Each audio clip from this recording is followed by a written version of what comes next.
I increased the pay. I didn't take the job, not like I was interested. Their work should be, analyzed. I think that's wickedness. What if the person is worth more than what you have stipulated? Money has a voice, but do you know how to make it speak your words as an employee and as a person? Hi everyone, welcome to Workplace Reality Podcast, where we talk about workplace and office gists and of course office realities. Please subscribe to our YouTube channel and put on your post notification so that you'll be the first to get notified whenever we drop our episode. My name is Gift and I'll be your host for today. And with me is the beautiful... My name is Emita Evidence. You've had me once on the podcast before. Welcome to today's podcast. Okay, you've had that one, but you'll be seeing my face every day. Today we'll be talking about how an employee will know his or her worth. How do you communicate your worth in the workspace? Yeah. We'll be starting with the pre-employment and post-employment. Pre-employment, before you are employed. Okay. From when you are applying for the job, at the point of negotiation. Okay. And of course, going in the job, which is post-employment. You're still in the job. So that's the 3 stages we'll be talking about on how to communicate your worth. So what do you have to say? So first things first, communicating your worth can be very difficult on pre-employment. Reasons being that they've not seen what you are capable of doing. You might have a track record or a history of what you have done over time. They still have not seen it. It's not practical to them yet. So they cannot easily confirm that you can actually do what you say you can do, or you can actually do what is written down on the paper, which is your CV. It can be difficult, but there's always a way to maneuver it. Give an assurance. I think either an assurance backing your written evidence, backing your track record. Give an assurance that, this is what you can do. Now, let's say in cases where you have a practical interview. Let's say you are a designer, you're a product designer, and then they say, just step on that laptop and do something for us. Be able to do it. Don't just say you can't do it. I saw when you told somebody to hop on a laptop and do something, and then the person couldn't do it, and it didn't justify that the person knew how to do that thing. Because if you say this is your niche, then you should be able to back up what you are actually saying. Don't just say it in words. Yesterday I was going through the space of social media. There is a trend that is going on in the HR space. Just yesterday, where one of the HR professionals said that somebody reached out to her for a job opportunity in one of the industry, and the person said that the HR of that company reached out to her. Okay. Like she applied for a job and they reached out to her, invited her for an interview. And they say she should come up with a salary payroll of her previous employment. Now let me not even go far. Me, I think sometimes 3 years ago or thereabouts, I didn't apply for this job. This is my personal experience. I didn't apply for the job. Somebody referred me for the position, and the company reached out to me and asked me, of course, what I do after the whole communication on phone. Asked me what I'm currently doing in my place of work, and of course, other things I could do. After communicating, they asked me how much was my company paying me at that time. Is that like a criteria? I just give you the thread or how it worked.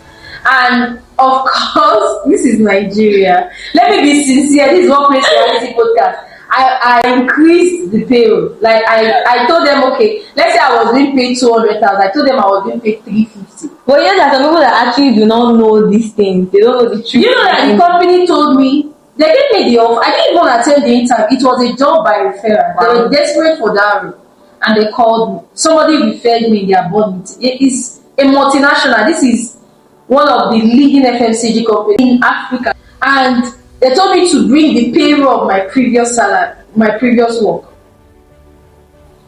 And this is a trend. So I didn't take the job, not like I was interested, because it was not a job I applied. Yes. But this is a trend where what I'm just trying to portray is that a lot of companies will tell you during your point of documentation, they'll tell you to bring your previous employment letter, or they'll tell you to bring your to go and print your bank statement that states your salary, so that they will know how much they will pay. So I think that's a trend on how to track employees work. But do you think it's a good one? I actually do not think it's a good one. In cases where the previous company you were working with was not paying you what you were worth, how do I now you can't use that to determine what you pay me. But a lot of company does that to date. And it's very bad. It's a very bad. You said, this is Nigeria, and Nigerians are paying standard. But I think that as an individual, you ask me as an individual how I should, bargain my salary or my worth, what I'm worth before pre-employment actually. So if I was asked to get my previous payrolls, honestly, I think that standard doesn't work. Personally, I think that as an HR professional, what I would suggest is that, or personally, this is my opinion. Okay. I think that at point of interview, these candidates who are employee to be, their work should be, analyzed. That is why you see virtual interview and then you see practical interview. Exactly. Especially when it has to do with technical. Yeah. Let them be practical. Yes. So you can actually prove that this person can do. By that way, you can actually assess their value. Yeah. And their place work. But sometimes it differs from different organizations. Sometimes there's already a stipulated pay for the role, and they are looking for someone that has the worth for that role. I think we will discuss this on our next episode. Like, is it good to put a pay to a specific job role and then look for employees who their value fits in that amount? How do you equate the value of an employee to a specific amount? Is it equitable? Honestly, it's not equitable. So let's say a person's value is not so much, but then you want to pay the person a little amount of money. I think that's wickedness, really, because what if the person is worth more than what you have stipulated? Okay, how do you calculate what? How do we calculate what? How do we place what on an employee or an employee to be? We're talking about pre-employment. Yeah. So how do you calculate what? Or how do you analyze what? I think that's the right word. On pre-employment. On pre-employment on a candidate, where there is no stipulated amount for that particular role. Okay, I'm not a HR and I don't know how they should do that, but as an individual, how I can decide to position myself or say I am worth a particular amount is, first things first, I'll be able to test the practical things. If, let's say, since it's a technical department, and then you say I should practicalize this particular thing I have written down on paper that I can do, I would groom myself to the point where I am bold enough to actually perform that practical task.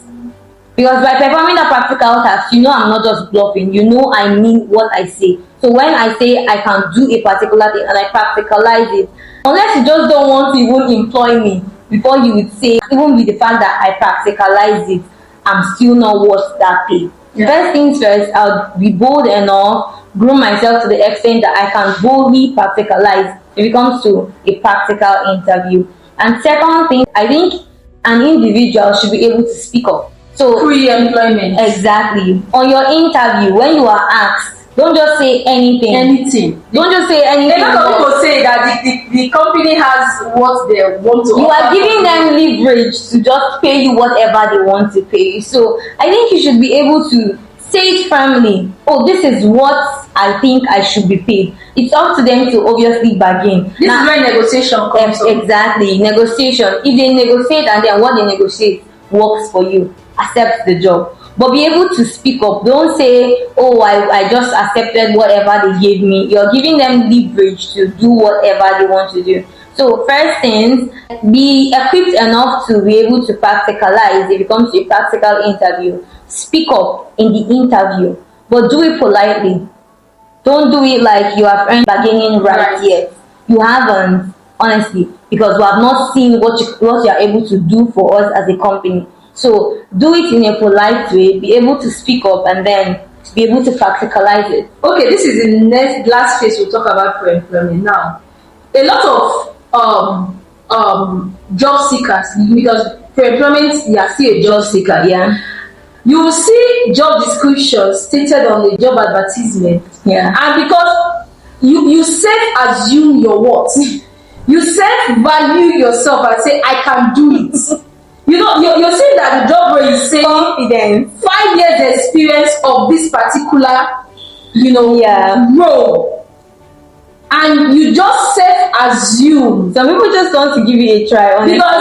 Because it's not just on the employer, even the employee, they self-assume value themselves. Yes, So does this work? Is this professional? Does this say that even if I see a list of job description and I self-analyze my interpersonal skills, analyze my soft skills, and even though that the job is requiring a certain level of experience that I don't have, but because I self-analyze my skill, not using what the employers, in our previous episode, I was going to mention that. In our previous episode, we said that value is what the employer says. Exactly. If you don't assume it, if the employer is saying do this, especially when you don't even have a track record of that job, you just see a job and then you think you can do it. You assume that you can do it. And when you show up for the interview, you're telling the employer, and the employer is like, why did you apply for this role? I say, I can do it. It works. No, I don't think it actually works. If you don't have a track record, regardless of the fact that employers are looking at your soft skills, have a track record. A track record is like a backup. It's like, telling people that, yes, you have done this over time, so you can do it. You cannot just wake up and then see a job description and say, oh, I can do it. A lot of job seeker. And if you're doing it's actually a very wrong thing to do. It is. You see a job ad there as an HR. You send out a job advertisement, and when you start assessing CV, you see out of 1,000 CV, it will consume time, mental stress, analyzing the applicant to find your preferred, and you find out that you open more than 500 or 1,000 CVs, and you see only 3 that meet your job description, because people self-assume value and self-assume their worth, irrespective or not really looking at what the employer is requesting. I understand that, but I think honestly, employees out there, I think what they should do is don't apply for lots of job roles that you don't have a track record of. It's safe to say that people have different soft skills that can be channeled into different aspects, but it doesn't mean that because you think, don't just think it, have it. Now, this is where it comes from. We are getting deeper in this topic beyond what I actually envisaged before I start on this sheet. Now, we are in the point of AI. Now, in the social media space, once you see a job description, all these career motivators who just, even if you don't have the experience, they'll just copy the job CV and go tweet your CV. Yes. And you apply, and the HR is thinking that I've seen my preferred candidate and invites you. And then you cannot do it. And then when you come in, you make a fool of yourself. That's why I think they should employ practical interviews.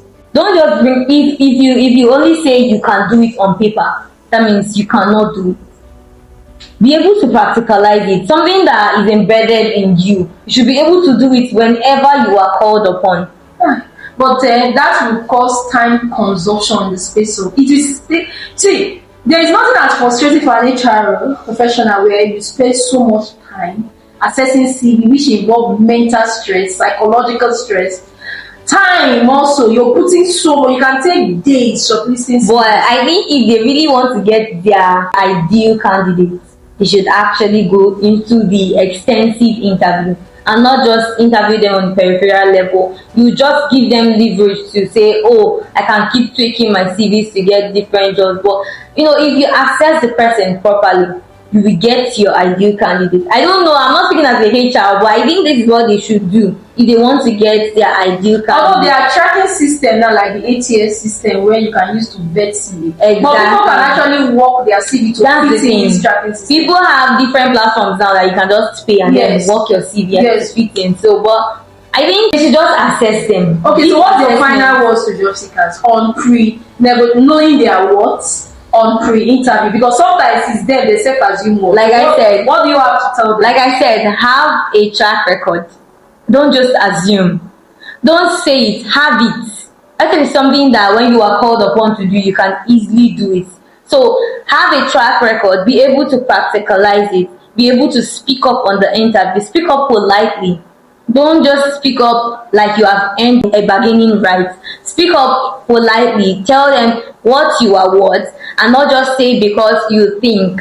And don't go about applying for different job roles because you think Some you people can have 10 CVs for every job. In fact, this is another topic that we need to eliminate. Like, people pay CVs, any job description, once the salary is high, they just assume what? Go and pay one CV developer. Please do CV for me for deep customer service. assessment to save HRs all this work, honestly. Like, is it really anyway, Because you have companies that complain. we'll come to that, honestly. We'll come to that where drafting CV for specific role, is it really necessary? Does it speak professionalism? If you know, if you actually know your worth, you will not be applying for different job roles We and will come having to thousands that. of CVs. We'll come to that maybe No, on any of our episodes. That's why we say you should subscribe and put on your post notification bell so you can get updated whenever we do a new episode. Now, going back, this will be brief because we don't have much time. Yeah. Talking about post employment, knowing your worth. Okay, post-employment, you are already a worker, and then Yes. you have to prove that you are actually worth the Yes, how do offer you that they speak gave your you. words to your employer? Okay, first things, I think a person has to deliver high value. Let it not just be about what you said during your interview or what they saw. Put it in, bring it into the company that you are working with. One time you were telling us that, actually did not see that as a big deal, but it was after you spoke about it in the workspace, and then I realized that, if I am doing a particular thing, I'm not just doing it because I'm doing it for the money. Put in your all. Don't just work because you get paid. Work because you are actually, wanting to bring in high value. Bringing value to the company. Let it not remain the same way it was when you met it. So I think delivering high value would, set a kind of like standard for you. It will position you in a way that you even speak your worth without saying it. In places where they do appraisals, exactly.